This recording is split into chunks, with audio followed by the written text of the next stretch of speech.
नमस्कार, मी विद्या तुमचे सगळ्यांचे खूप खूप मनापासून स्वागत करते। आज आपण उपवासाची मसाला भाकरी आणि एक चटपटीत कोशिंबीर बनवणार आहोत। चला तर मग वेळ न घालवता व्हिडिओला सुरुवात करूया। अर्धा कप वरीचे तांदूळ घेतलेले आहेत आणि तवा आहे तो लो तो मीडियम फ्लेमवर गरम करून घेतले, त्याला भाजून घ्यायचे। तांदूळ आपल्याला जास्त भाजायचे नाही, थोडेसेच गरम करायचे म्हणजे मिक्सरला ते एकदम चांगले बारीक होतील। त्याला उरदचे चावल म्हणून पण बोलतात किंवा समा चावल म्हणून पण बोलतात। आमच्या कोकणामध्ये ह्याला वरीचे तांदूळ असे बोलतात। किराणा शॉपमध्ये सहज मिळतात। आपले साधारण असे ते गरम झालेले आहेत। गॅस बंद करायचा आणि थंड झाल्याच्या नंतर मिक्सरला बारीक वाटून घ्यायचा।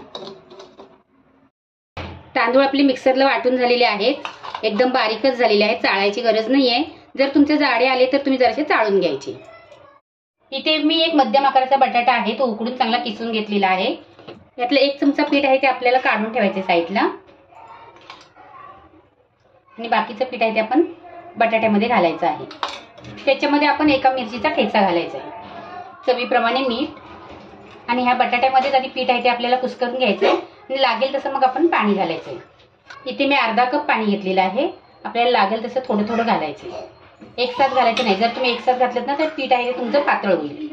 मला एकदम थोडंसंच पाणी लागलेलं आहे, सर्व पाणी तसंच आहे की 4 ते 5 चमचे पाणी लागलेलं आहे। आपण ह्याच्यामध्ये बटाटा घातलाय ना म्हणून पाणी कमी लागले। तुम्हाला भाकरी बनवण्यासाठी कितपत पीठ पातळ पाहिजे घट्ट पाहिजे त्याप्रमाणे हे मळून घ्यायचं। त्यातलीच आपल्याला एक गोळी काढून घ्यायची आहे। जेवढी तुम्हाला भाकरी लहान मोठी करायची असेल तेवढी गोळी घ्यायची। ही वरीची भाकरी आहे ना ती कडक होते म्हणून आपण त्याच्यामध्ये बटाटा घातलेला आहे आणि वळताना ती फाटते। तुम्हाला पाहिजे तर तुम्ही इथे साबुदाण्याचं पीठ घातलं ना तरी पण चालेल। थोडं पीठ घ्यायचं आणि भाकरी थापून घ्यायची। आपण भाकरी थापायला घेतली की तवा आपल्याला गरम करायला ठेवायचा। आपल्या हाताला पीठ चिकटते म्हणून तर थोडंसं असं सुकं पीठ घ्यायचं आणि थोडीशी तिखट करायची। पाहिजे तर तुम्ही इथे जिरं पण घालू शकता। जर तुम्ही उपवासाला जिरं खात असाल तर जिरं घालायचं, कोथिंबीर खात असाल तर कोथिंबीर घालायची आणि छोटे छोटेच बनवायच्या। तवात आपल्याला थोडंसं तूप घालायचं, तुम्ही नाही घातलं तरी पण चालेल, टेस्टला छान लागते। आणि भाकरी घालायची, तिला आपल्याला पाणी लावून घ्यायचं। एका साईडने चांगली व्यवस्थित अशी जरा शेकू द्यायची आणि नंतरच तिला आपल्याला पलटी करायची। दुसऱ्या पण बाजूने शेकली की परत पलटी करून साईडच्या कडाबिडा आपल्याला व्यवस्थित अशा शेकवून घ्यायच्या आहेत। ही भाकरी आहे ती तुम्ही दही बरोबर पण खाऊ शकता, तिखट दही किंवा गोड दही। आपण या भाकरी बरोबर एक चांगली चटपटीत अशी कोशिंबीर बनवणार आहोत। तुम्हाला पाहिजे तर तुम्ही याला तूप लावून घ्यायचं। मस्त अशी दोन्ही साईडने आपली भाकरी आहे ती शेकली आहे, तिला काढून घ्यायची। पद्धतीने आपण दुसरी बनवणार आहोत। तेवढीच एक गोळी घ्यायची, तिला चांगली व्यवस्थित अशी गोल करून घ्यायची। पीठ घ्यायचं लावायला आणि जशी आपण पहिली थापली भाकरी ना तशी तिला पण थापून घ्यायची।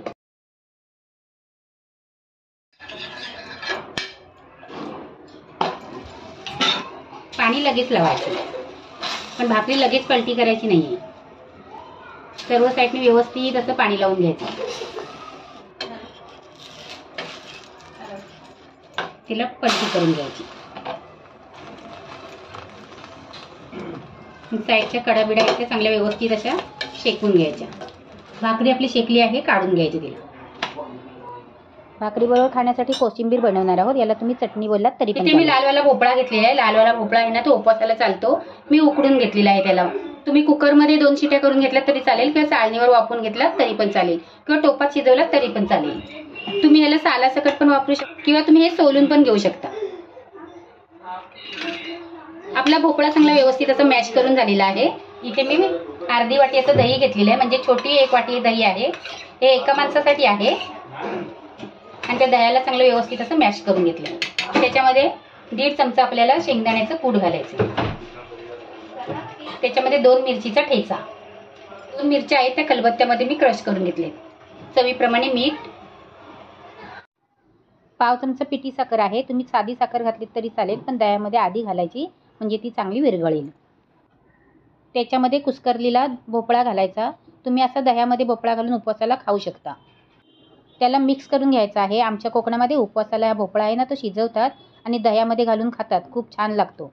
आणि आजची ही आपली कोशिंबीर आहे किंवा चटणी आहे ना ती आंबट, तिखट, थोडीशी गोडस अशी भाकरीबरोबर खूप छान लागते। नक्की एकदा तुम्ही करून बघा आणि आवडली तर लाईक करा। वेळात वेळ काढून तुम्ही माझी रेसिपी बघता त्याबद्दल मी तुमचे खूप खूप मनापासून आभार मानते। थँक्यू।